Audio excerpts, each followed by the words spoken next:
తునిపట్న శివారులోని కోమటి చెరువులో నారాయణరావు మృతదేహం నారాయణరావుని అరెస్ట్ చేసి కోర్టుకు తరలిస్తున్న క్రమంలో బహిర్భూమికి అని చెప్పడంతో వాహనాన్ని పక్కకు ఆపిన పోలీసులు బహిర్భూమికి వెళ్లి తునిపట్న శివారులోని కోమటి చెరువులో దూకి నిందితుడు గల్లంతయ్యాడు. ఇక గల్లంతయ్యిన నిందితుడి కోసం గజ ఈతగాళ్లతో రాత్రంతా వెతికినా పోలీసులు కనిపించలేదు. ఇక కాగా ఉదయం మళ్లీ గాలింపు చర్యలు చేపట్టగా చెరువులో లభ్యమైంది నిందితుడి మృతదేహం. ఇక తుని ఏరియా ఆసుపత్రిలో మృతదేహానికి పోస్టుమార్టం నిర్వహించారు. తుని ఏరియా ఆసుపత్రికి తీసుకువెళ్లారు. దాని మీద మనం కేసు నమోదు చేయడం, ప్రత్యేకమైన టీములు ఏర్పాటు చేసి కేసు దర్యాప్తుని త్వరగా ముగించి ముద్దాయిని ట్రేస్ చేయాలనే ఉద్దేశంతో మా సిన్సియర్గా మన డిఎస్పీ గారు, పెద్దాపురం డిఎస్పీ గారు ఇక్కడ ఉండి గౌరవ ఎస్పీ కాకినాడ శ్రీ బిందుమాధవ్ గారి ఆదేశాల ప్రకారంగా మేము సుమారు 10 టీంలు ఏర్పాటు చేసుకుని ముద్దాయిని ట్రేస్ చేసి సాయంత్రం 5 గంటలకి అరెస్ట్ చూపించి మెడికల్ టెస్టులు ఆ తర్వాత కోర్టుకు పంపాల్సినటువంటి రికార్డును తయారు చేసుకొని టౌన్లో ఉన్నటువంటి సిచ్యువేషన్, బంధువుల్లో కానీ వేరే గ్రూపుల్లో కానీ ఉన్నటువంటి ఒక పరిస్థితులను గమనించి తక్షణం అతన్ని రిమాండ్ చేయాలనే ఉద్దేశంతో సుమారు 10:30-11 మధ్యలో అతన్ని గౌరవ మేజిస్ట్రేట్ గారి సమక్షంలో ప్రవేశపెట్టి జ్యుడిషియల్ రిమాండ్ కోరడానికి ప్రయత్నించే క్రమంలో నారాయణరావు తప్పించుకోవడం, ఆ యొక్క దారిలో ఉన్నటువంటి కోమటి చెరువులో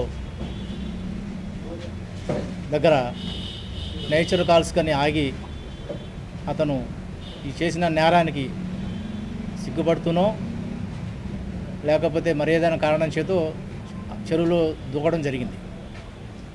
తర్వాత ఈరోజు మనం ప్రత్యేకమైన టీంలు ఏర్పాటు చేసుకుని గజ ఈతగాళ్ళని, ఫైర్ సర్వీస్ వాళ్ళని తీసుకొని బాడీని ట్రేస్ చేసి బంధువులకి సమక్షంలో బయటికి తీసి ఇంక్వెస్ట్ నిమిత్తం హాస్పిటల్కి పంపుకోవడం అయింది. అయితే ఈ క్రమంలో నిన్నటి నుంచి వివిధ సోషల్ మీడియాలో గ్రూపుల్లో బాధితురాలు అయిన మైనర్ గర్ల్ని పదే ఆవిడ యొక్క ఫోటోల్ని ఎగ్జిబిట్ చేస్తూ ప్రత్యేకంగా కొన్ని గ్రూపులు ఇటువంటి ప్రైవసీ కూడా మెయింటైన్ చేయకుండా ఆ అమ్మాయి విక్టిమ్ ఎవరైతే ఉన్నారో ఆ పాప ఆమెని మళ్ళీ రెండోసారి విక్టిమ్ని చేసి రాష్ట్రం అంతా సోషల్ మీడియాలో ట్రోల్ చేశారు. ఇది చాలా దారుణమైన పరిస్థితి. ఎందుకంటే మీ అందరికీ తెలుసు, విక్టిమ్ని మనం డిస్క్లోజ్ చేయకూడదు. విక్టిమ్ని ఇప్పటికే వాళ్ళు బాధితులు, వాళ్ళు మరొకసారి బాధితులు చేసి హింసించకూడదు అన్నది ఈ చట్టంలో ఉంది. పోక్సో యాక్ట్ 20 నుంచి 24 సెక్షన్లు క్లియర్గా చెప్తున్నాయి. ఇటువంటి పరిస్థితులను ఈ యొక్క విక్టిమ్ కానీ ఈవెన్ మైనర్ గర్ల్ అయితే ఇంకా సెన్సిటివ్గా ఆ విషయాలు ఎక్కడ చెప్పకూడదు. అయినా కానీ కొంతమంది గ్రూపుల్లో విచ్చలవిడిగా ట్రోల్ చేశారు. కొన్ని గ్రూపులను ఇప్పటికే మేము ఐడెంటిఫై చేసాం. అది ఏదైతే నేరం జరిగిందో హంసవరం గ్రామం నుంచి ఇది స్టార్ట్ అయిన ఈ ట్రోల్ చేయడం. ఆల్రెడీ ఆ గ్రామంలో ఉన్న కొంతమంది నాయకుల్ని, మహిళా నాయకుల్ని ఐడెంటిఫై చేసాం. అదేవిధంగా టౌన్లో కొన్ని గ్రూపులను ఐడెంటిఫై చేసాం. దయచేసి వారికి మేము చెప్తున్న విజ్ఞప్తి ఏంటంటే ఈరోజు సాయంత్రం 5 గంటల లోపుగా ఏవైతే గ్రూపుల్లో ఫొటోస్ ఉన్నాయో మైనర్ గర్ల్ ఫోటోలు కానీ, అదేవిధంగా ఎవరైతే సస్పెక్ట్ ఉన్నాడో నారాయణరావు యొక్క కొడుకు ఫ్యామిలీని, వాళ్ళ మైనర్ పిల్లల్ని కూడా ట్రోల్ చేస్తున్నారు. అది కూడా చాలా దారుణమైన పరిస్థితి. నారాయణరావు సస్పెక్ట్, అంతవరకు మేము ముద్దాయిని పట్టుకున్నాం, అరెస్ట్ చేసాం. వాళ్ళ ఫ్యామిలీలో ఉన్న లేడీస్ని కూడా ట్రోల్ చేయడం అనేది దారుణమైన విషయం. అది కూడా ఇప్పుడు వాళ్ళు కూడా వచ్చి టౌన్ పోలీస్ స్టేషన్లో రిపోర్ట్ ఇస్తున్నారు. వాళ్ళని కూడా ఐడెంటిఫై చేసాం. ఇమీడియట్గా ఆ ఫోటోలు కూడా రిమూవ్ చేయాలని కోరుతున్నాం. లేని పక్షంలో సాయంత్రం 5 గంటల తర్వాత నుంచి అరెస్టులు మొదలు పెడతాం. పోక్సో యాక్ట్ 20 నుంచి 24 ఇవి ఏదైతే పోక్సో చట్టం ప్రకారం శిక్షలు ఉన్నాయో అవే శిక్షలు వీళ్ళకి కూడా వర్తిస్తాయి. అదేవిధంగా ఐటీ యాక్ట్ సెక్షన్ 67 ప్రకారం కూడా వీరి మీద కేసులు నమోదు చేయడం జరుగుతుంది. ఎవరైనా సరే, ఏ గ్రూప్ అయినా కానీ, ఎవరైనా సరే, ఏ పార్టీ అయినా సరే ఈరోజు 5 తర్వాత అరెస్టు స్టార్ట్ చేస్తాం. దయచేసి మీకు ఈ ప్రత్యేకమైన ఈ ఉద్దేశంతోనే మిమ్మల్ని రిక్వెస్ట్ చేసి పిలిచాం. దయచేసి ఇదంతా కమ్యూనికేట్ చేయండి. ఈ విషయంలోనే కాదు, ఏ విషయంలో కూడా విక్టిమ్స్ని ఎవరైనా కానీ, ఈవెన్ ప్రత్యేకంగా మహిళలు, మైనర్స్ అయితే చాలా ప్రైవసీ మెయింటైన్ చేయాలి. స్ట్రిక్ట్ ఇన్స్ట్రక్షన్స్ ఉంటాయి, అవి ఫాలో చేయాలి. అవి వైలేట్ అయినాయి కాబట్టి వాళ్ళందరి మీద స్ట్రింజెంట్ యాక్షన్ తీసుకుంటామని చెప్పి మీ ద్వారా వాళ్ళకి తెలియజేస్తాం. సార్, మీరు ఐడెంటిఫై చేసిన అయితే ఒక పార్టీకి కానీ లేదంటే ఒక గ్రూప్ ఆఫ్ ఫామ్ చేసి చేశారని అనుకుంటారా, లేకపోతే ఒక పార్టీకి సంబంధించి ఏమైనా ఫైండ్ అవుట్ చేశారా? ఎస్, ఒక పార్టీకి చెందిన గ్రూపులు ఎక్కువగా ట్రోల్ అయినాయి, ఇండివిజువల్ గ్రూపుల్లో కూడా ట్రోల్ అయినాయి. సో అంశవరం నుంచి వచ్చినటువంటి అక్కడ ఎవరైతే ఈ వీడియో తీసాడో అతను మంచి ఉద్దేశంతో తీశాడు, ఆ పిల్లని సేవ్ చేద్దామని. ఆ లోకల్లో స్కూల్ టీచర్కి ఇచ్చాడు, ఆ స్కూల్ టీచరు ఆ ఊరు పెద్దలకి ఎవరికో ఇచ్చాడు. అక్కడ వాళ్ళు విచ్చలవేడిగా పార్టీ గ్రూపులో ట్రోల్ చేశారు. అది చాలా అన్యాయమైన విషయం. అవన్నీ ఐడెంటిఫై అయ్యే వాళ్ళందరినీ అరెస్టులు చేస్తారు. అది వాళ్ళు కేసు పడతారా? డెఫినెట్గా కేసు పెడతారు.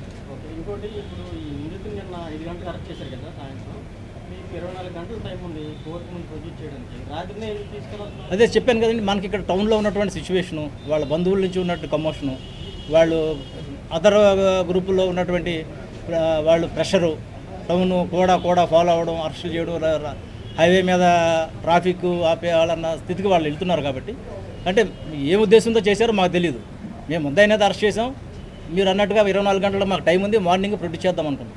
కానీ అప్పుడు ఉన్న సిచ్యువేషన్ బట్టి మనం 10:30 తర్వాత ఇక్కడ మన దగ్గర పెట్టుకోవడం సేఫ్ కాదు, మళ్ళీ ఎక్కువ ప్రొటెక్షన్ ఇవ్వాల్సి ఉంటుందనే ఉద్దేశంతో ఆ టైంలో గౌరవ మేజిస్ట్రేట్ గారిని రిక్వెస్ట్ చేసి పంపించాలని నిర్ణయించుకున్నాం. వాళ్ళ బంధువులు ఆరోపిస్తున్నారు, ఇది న్యాచురల్ డెత్ కాదు, సూసైడ్ కాదు. దాని మీద కూడా ఎంక్వైరీ ఉంటుంది కదండి. పోలీస్ అయితే డిఎస్పీ గారు ప్రెస్ మీట్ చేస్తున్నప్పుడు కాలకృత్యాల దృష్ట్యా ప్రతి ఒక్కరికి మానవత్వం హ్యూమన్ రైట్స్ ఉంటాయి కాబట్టి వాళ్ళ అవసరం ఇచ్చే అతన్ని మేము కాలకృత్యాలు తీర్చుకోవడానికి పంపించాము. ఇప్పుడు మీరు ఇచ్చిన వయసులో అయితే తప్పించుకున్నారని ఒక పదం వాడారు. మరి ఇది ఎలా అంటే అతను తప్పించుకోవడం అంటే కాదు, కాలకృత్యాలు కానీ దిగి కాలకృత్యాల నిమిత్తం దింపాం. అక్కడ మధ్యలో ఎందుకు ఆపుతారు, అక్కడ చెరువు ఉంది కాబట్టి, వాటర్ ఉంది కాబట్టి, అతను అదొక ఫండమెంటల్ ఇది కాబట్టి వాళ్ళకి ప్రాథమిక హక్కు, మనం వాళ్ళకి నేచురల్ కాల్స్ అలౌ చేయాలి. అది అలౌ చేశారు, మా వాళ్ళు చేశారు, ప్రొటెక్షన్గా ఉన్నారు. హెవీ రెయిన్ ఉంది, చీకటి ఉంది. అతను అది అయిన తర్వాత లాబొరేటరీకి వెళ్ళిన తర్వాత చెరువు దగ్గరికి వెళ్ళాడు. సెన్సిటివ్ కేసులో ముద్దాయిగా ఉన్న అతను రిమాండ్ కూడా పంపించి మీరు సర్జరీగా ఇక్కడ కూడా పంపించే క్రమంలో మరి అది ఎంత అభద్రత భాగంగా మీరు అది అభద్రత ఏం లేదు, ఎస్కార్ట్ ఉంది. అభద్రత ఏం లేదు, ఎస్కార్ట్ ఉంది. కాకపోతే హ్యాండ్ కాదు, అంత అతను ఎస్కేప్ అయ్యే నేచర్ కాదు కాబట్టి హ్యాండ్ కప్స్ వేయకూడదు కాబట్టి వేయలేదు. అందులో నేచురల్ కాల్స్కి అలౌ చేయాలి కాబట్టి నేచర్ ఒకవేళ వేసినా తీయాలి. భద్రతగానే ఉంది. ఎస్ఐ గారు ఉన్నారు, 2 కానిస్టేబుల్స్ ఉన్నారు, డ్రైవర్ ఉన్నారు. జీబులోనే తీసుకెళ్తున్నారు. స్కూల్ యాజమాన్యం అది ఆల్రెడీ ఎడ్యుకేషన్ డిపార్ట్మెంట్ నిన్న వచ్చి వాళ్ళు వెరిఫై చేసుకున్నారు రికార్డ్స్.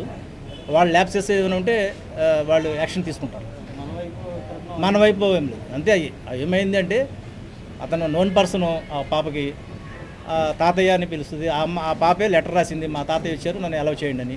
దాని మీద అక్కడ ఉన్న ఇన్ఛార్జ్ ప్రిన్సిపల్ గారు ఇతను ఎవరంటే నువ్వు ఎవరంటే మా మనవరాలని చెప్పారు. ఎందుకంటే హాస్పిటల్లో ఇంజక్షన్ చేయించాలి, తన గతంలో మేము మలేరియా ఫీవర్ వచ్చింది, ఒక కోర్స్ ఆఫ్ ఇంజక్షన్ ఉంది అని చెప్పాడు.